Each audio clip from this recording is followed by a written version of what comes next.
امیر المومنین ارشاد فرماتے ہیں ان اللہ تبارک و تعالی اخفى اربعة فی اربعة اخفى رضاہ فی طاعته فلا تستصغرن شیئا من طاعته۔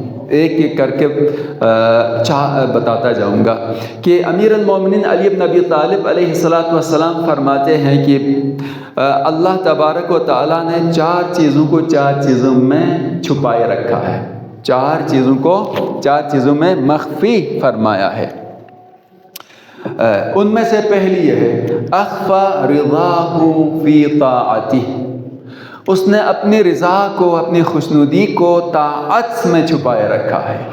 اگر کوئی چاہتا ہے اپنے پروردگار کو راضی کرے تو پھر اس کی اطاعت و بندگی کرے۔ جو کوئی اللہ کی اطاعت و بندگی کرے گا اللہ اس سے راضی ہو جائے گا، دعوے سے نہیں، ادعا سے نہیں۔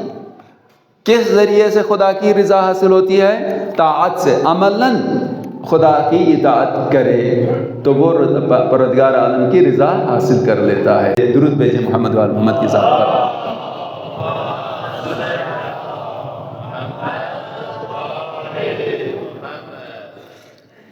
یہ پہلا جملہ تھا امیر المومنین السلام کا کہ خدا نے چار چیزوں کو چار چیزوں کے اندر چھپائے رکھا ہے۔ طاعت کو چھپایا، رضا، اپنی رضا کو طاعت میں چھپایا، اطاعت میں چھپایا ہے۔ دوسرا وَأَخْفَى سَخَطَهُ فِي مَعْصِيَتِهِ، اور اللہ نے اپنی ناراضگی کو نافرمانی میں چھپایا ہے۔ یعنی اگر کوئی آدمی خدا کی نافرمانی کرتا ہے، سرکشی کرتا ہے، اس کے حکم کو انجام نہیں دیتا ہے تو اللہ کی رضا کے بجائے ناراضگی خریدتا ہے۔ اگر آپ دیکھ رہے ہیں کہ اس کام سے میرا خدا راضی نہیں ہوگا تو چاہے ادنا کیوں نہ ہو یہ کام، یہ عمل چھوٹا ہی کیوں نہ ہو، تو اس سے اجتناب کرنا چاہیے۔ اس لیے کہ فربما وافق سخطہ وانت لا تعلم، اس لیے کہ تم حقیر سمجھ رہے ہو لیکن یہی حقیر کام، یہی چھوٹا سا اور ادنا کام خدا کی ناراضگی کا سبب ہو جائے۔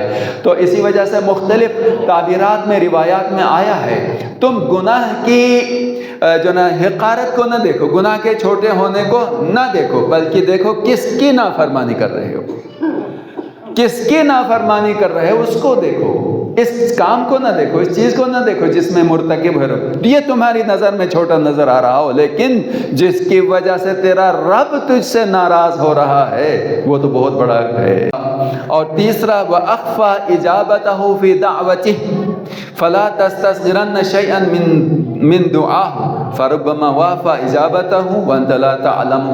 وَأَخْفَى إِجَابَتَهُ فِي دَعْوَتِهِ، خدا نے قبولیت دعا کو پکار میں رکھا ہے، پکارنے میں رکھا ہے۔ دعوت یعنی دعا یعنی پکارنا، خدا کو پکارنا۔